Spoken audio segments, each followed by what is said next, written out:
Assalamualaikum warahmatullahi wabarakatuh. Para wargi kaum dangu netizen sadayana, urang patepang dangu deui dina konten dongeng Sunda di kanal YouTube Capruk Radionet. Salah sawios kanal YouTube anu konten-kontena midangkeun konten-konten dina widang seni budaya, utamina aya hiburanana sareng katambihan ku sakudak sakedikna aya informasi panginten kitunya. Kumargi nami kanalna Capruk Radionet nya dongengna oge dongeng capruk gitu panginten kitu. Kumaha kabar para wargi kaum dangu netizen sadayana?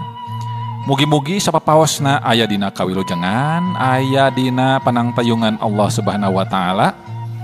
Ditebihkeun tina sasalat Covid-19. Sing sararehat sakula warginya urang mah tong hilap protokol kesehatan gitu tah, nganggo masker, ngubah panangan biasakeun maksudna dibiasakeun lah gitu. Atuh pamugi anu nuju usahanya ikhtiar dinas sagarupa lah pokona sing lalancar sagarupina. Para wargi kaum dangu netizen sadayana simkuring tekendat kanuhunkeun ka sakumna pangrojong anu mangrupi mancok kana konten-kontena, parantos subscribe-na, anu nge-sharekeun linkna, anu nge-like-na, oge anu teu hilap anu nyerat komentna. Sajabi teh eta ka anu nembe sumping mangga haturan wilujeng sumping mugi-mugi konten-kontena katampi supados aya notifikasi gitunya. Saperkawis konten anu namanya medal gitu supados aya notifikasi aya pemberitahuan gitu maksudna mangga aya saena diklik wae seratan anu subscribe atanapi subscribe begitunya naon macana teh anu aya dipalih katuhun handapeun video tan sareng loncengna sakantenan. Para wargi kaum dangu netizen sadayana carios anu nuju dipidangkeun teh nyaeta Anak Titisan Iblis karyana Rudiansah.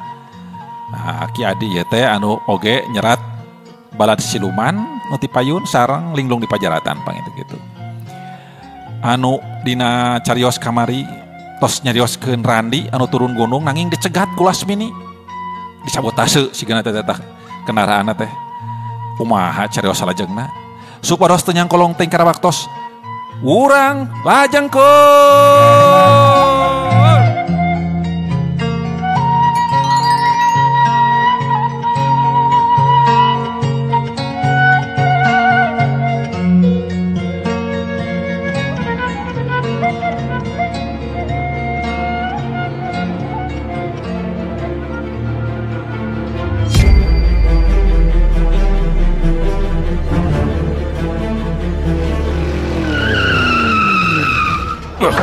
Loh. Pak. Aya naon ieu teh? Najol liren di dieu. Aya naon? Ceuk Randi tumanya ka supir di barung jeung kaget. Ari supir harita gancang nembalan bari jeung gugup. Tuh. Punten pisan Cep Randi. Bapak teh sanes ngaja ieu teh. Tapi itu tinggal tuh. Aya jami ngangge jubah hideung nuju ngahadang di tengah jalan. Tuh. Nu mawi encep terang. Saha anjeunna? Oke. Nu bali mana? Nu itu tuh. Itu. Oh eta. Eta mah Satpol PP eta mah. Ih, sanes. Bapak oge uningan Satpol PP mah. Sanes kitu. Nu itu saya tuh itu. Nu mana? Oh eta. Oh. Eta mah nu jalan Basreng. Ih, sanes nu eta. Tuh nu di tengah jalan. Nu itu tuh. Oh eta. Nu acukna hideung. Oh mohon. Aduh eta mah. Brimob eta mah. Sanes Asep. Bapak oge apa Brimob mah? Nu itu tuh tah. Tuh. Oh, geus kenap. Duh, bujang-bujang kenal. Malah abdi kita acan ningal saha-sahana nu ngahadang teh Bapak. Mah itu Randi teh. Walon Randi bari sirahna rada tanggah terus merong ka hareup sabab harita teh Randi diukna memang ngahaja dina jok tukangan supir. Bukituna ngajadikeun Randi oge teu bisa ningali langsung ka hareup kana kaayaan di luareun mobil. Ari bieu saha cenah. Jeung sanggeus kitu mah harita oge Randi jadi terus bisa ningali ka hareup mencrong ka luareun mobil. Yen di hareup luareun mobil teh memang aya jalma make jubah hideung kukuncungan. ngahalangan sirah jeung beungeut. Upami ayeuna mah disebatna hudi pangintennya para wargi kaum dangu netizen. Malah jalma anu ngahadang teh katingali terus malik nyang hareup ka palebah mobil anu keur dihadang ku manehna. Ngan beungeut mah tetep kahalangan ku kukuncung anu gobrah harita teh bari dua leungeunna tembong langsung beta ka hareup. Tur dina jarak anu anggang tembong mobil anu harita ditumpakan ku Randi teh joa ngajungjung hareupna para wargi kaum dangu. Semua anu jemping malah supirna harita kot soakeun. Caprani, ya kumaha ye, ngangkang kieu. Aduh, tenang Pak, tenang. Palang siang teuing Cep. Eta jalma teh arek nyilakakeun ka urang Caprani. Puhun Pak, nyekan tenang we. Pilaku bade alanongan. Cobi tenang heula Pak. Ulah geumpeur, sadayana. Insyaallah, urang moal naon-naon. Cek Randi nenangkeun hate supir sekaligus nenangkeun diri sorangan anu rumasa rada ratung tetunggulan. Set, hiu, kejeret. Mobil anu jemping teh ngarada kagablug deui ka handap disakaliguskeun kuat ka euneur bana ninggang aspal. Barang jeung Lasmini anu dualna langsung dikejetkeun deui ka tukang sabari badana langsung ngolebat ka sisieun mobil belah kenca. Set, des. Borolo. Kaca mobil peupeus ditajong ku Lasmini satarikna ti luar. Sarta leungeun Lasmini anu katuhu tembong langsung nongtak kana kerah bajuna Randi nyolongodor ka jero para wargi kaum dangunya. Bari pok manehna ngomong ditarikeun. Keluar sia bangsat. Waktuna aing ayeuna balitungan nagih nyawa ka sia dana. Keluar, hayo. Cek Lasmini munguh nambahan kakagetna ke Randi anu masih keneh rada reuas. Sabab nu karasa ku manehna ayeuna hulu angeunna rada seueuh. Barang jeung harita mobil anu ditumpakan ku Randi jol jemping terus ngagejret deui satarikna kana aspal para wargi kaum dangunya. Malah supirna mah ayeuna teh ngalempreh ka piuhan bakat tingku soak. Saha ieu teh geuning? Salah kuring ka anjeun naon? Tong tarik ngap ieu. Tembak Randi bari neuteub seukeut ka eta jalma anu teu bisa kasidikeun saha-sahana ku Randi. Sabab beungeutna Lasmini masih kahalangan ku kukuncung jubah, leungeunna pageuh nyek pengan kana kerah bajuna. Lepaskeun. Nanaonan ieu teh? Nanaonan? Hayang baju kieu make dilepaskeun. His, keur naon aing make baju kampret kitu? Henteu. Nyatu beti banyak kieu. Turun sia keluar. Cek Randi harita jadi rada kasar nyaritana teh sabab manehna oge ngarti yen jalma anu aya di hareupeunna teh memang ngabogaan niat goreng ka manehna. Cing cirining eta jalma teh lain jalma bener. Sedengkeun ari Lasmini harita beuki puas wae dina tindakanana para wargi kaum dangu. Suku katuhuna najong satarikna kana panto kaca eta mobil sakaligus badan Randi oge ku Lasmini tuluy dipedol satakerna cenah kaluar ti jero mobil. Siut, des gebru, tudu, bet. Awak Randi terus nolonjong keluar bari beheungna kasampayan ku panto mobil anu langsung coplok eueuh kacaan. Lasmini ngalesotkeun cangkreman leungeun katuhuna kana kerah bajuna Randi disusul ku tajongan suku kencana kana iga burungna Randi. Seak cebrut. Randi ngahaduh sabab iga burungna linu ditajong ku Lasmini secara dibongohan. Sadar kana kaayaan Randi oge embung ari kudu ngalaman cilaka mah.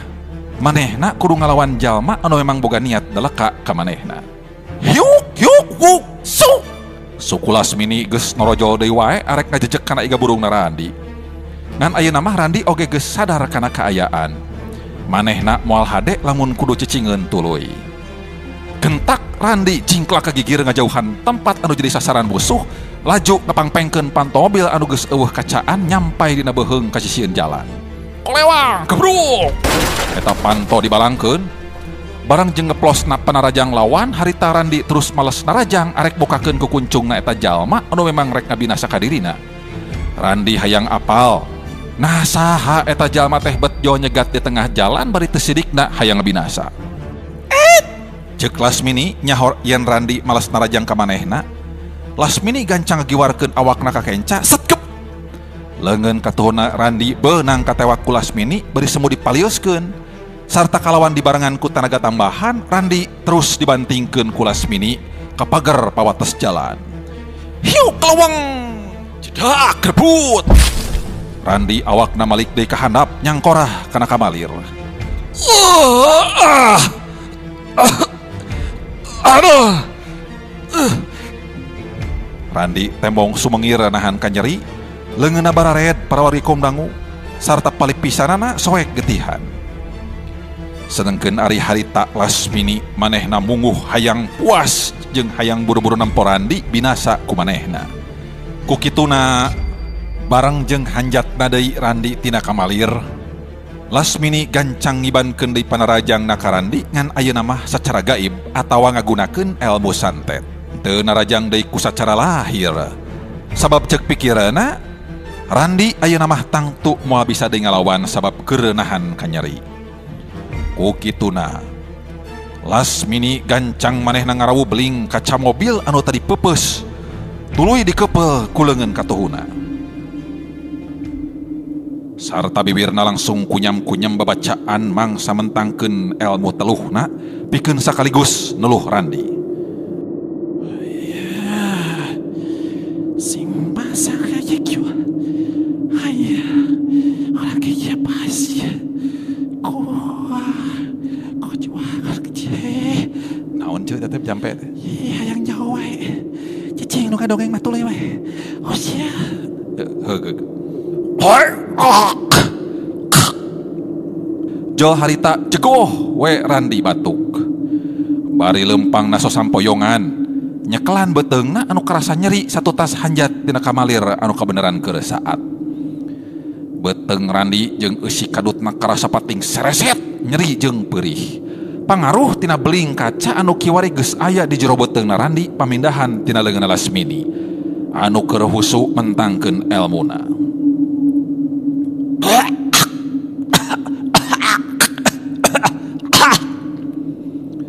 Randi onghek-onghekan deui batuk disaksian ku sababaraha urang jalma anu kaparangan ngaliwat jeung nempo kana eta kajadian ngan nempona di tempat anu anggang. Talik deug, gebruk. Randi terus nyuuh nangkuban di sisi jalan, bari sumengir nahan kanyeri tina sela-sela juru bibirana. Randi aya nu ngalay getih haneut seger kene. Sakedeung deui. Mane bakal modar sia Randi. Geura bapatkeun jampe paeh teh Randi. Hayo. Ceuk Lasmini gede hate parawargi kaum dangu. Asa menang angin meureunna nempo lawan Namru kitu teh. Tapi teu kituna Randi nyage katempona geus rada ripuh utah getih jeung utah beling. Manehna henteu ngurangan kasadaranana, weweg panceg dina kayakinan yen elmu hideung naon bae asalna pasti bakal eleh tur apes dilawana ku ilmu putih mah. Inget kadinya Randi teu kaleked. Manehna langsung maca sholawat anu kungsi dibikeun ka manehna ku Mama Kiai Sapi'i. Randi macana teh sabari jeung ngagoler sabab ku geus teu kuat cengkat. Lasmini sorangan teu ieu ngeuh lamun harita Randi bakal ngagunakeun kekuatan anu ampuh saijin ti Pangeran Allah Subhanahu wa taala anu masih nang tayungan ka Randi.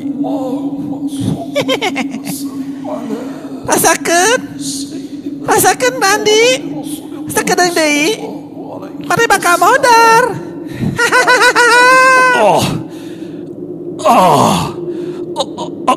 Allahu Akbar. Aduh.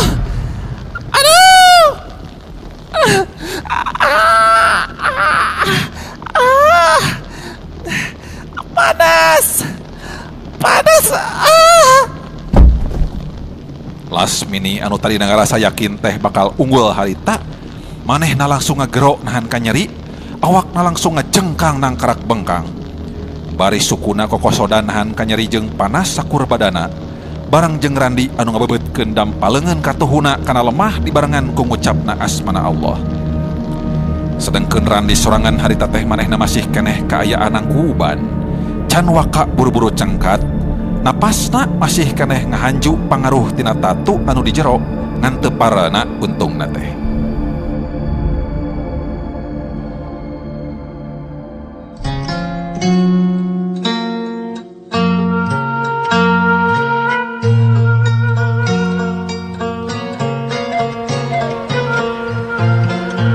Lila kuniang Randi teh terus hudang tinanang kubanana para wargi kaum dangu.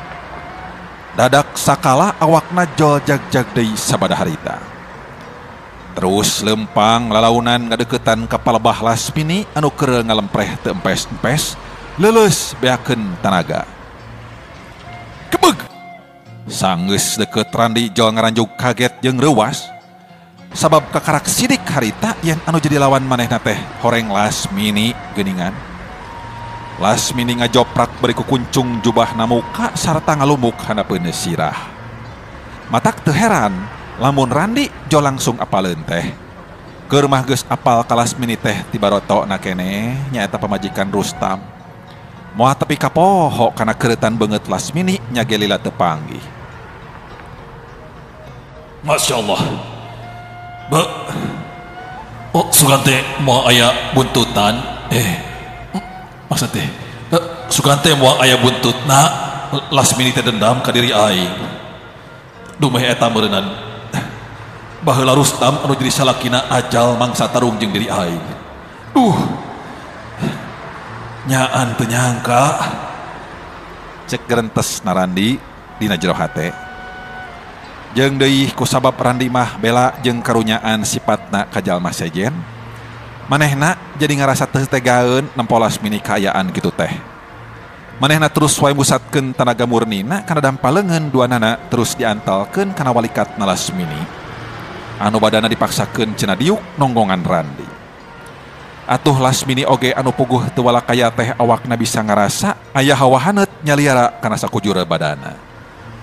Ti mimiti sirah tepi kana suku mungguh ngurangan rasa kanyerina anu nyerina kacida karasa dina jero beuteung oge sakujur badan. Sarta eta kajadian teh terus dilalajoan ku sabaraha urang jalma anu kaperangan aya ngaliwat ka eta jalan. Teu lila golok-golok Lasmini mutahkeun getih hideung lalambaran campur jeung bebuk beling anu tadina arek dikirimkeun ka Randi teh mangrupa santet kalakah balik deui ka dirina.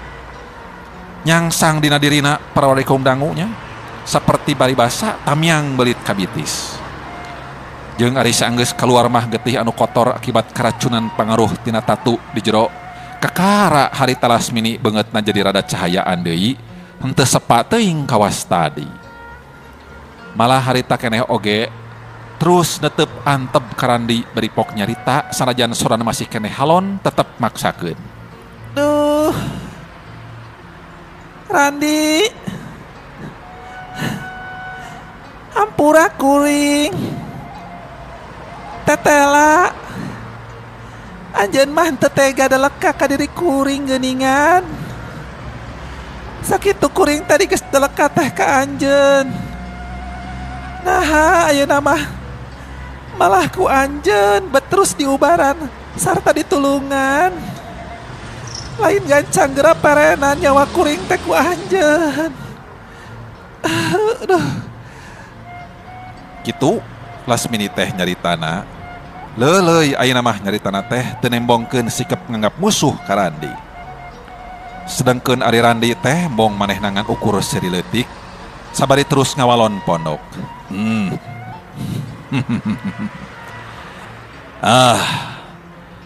Nanaonan bari naoge Lasmini. Ari akang kudu boga sikap kitu ka Lasmini. Eta sifat teh mungguh memang lain pagawean akang. Nya nanaonan akang merenan nyawa Lasmini. Ampun paralun teuing Lasmini. Jeung tangtu Lasmini dihampura pisan ku akang. Oge sabalikna akang rek minta dihampura ku Lasmini. Nya ngeunaan salaki Lasmini bareto Rustam sing percaya Lasmini akang baheula teu aya pisan niat arek ngabinasa Rustam nya salaki Lasmini.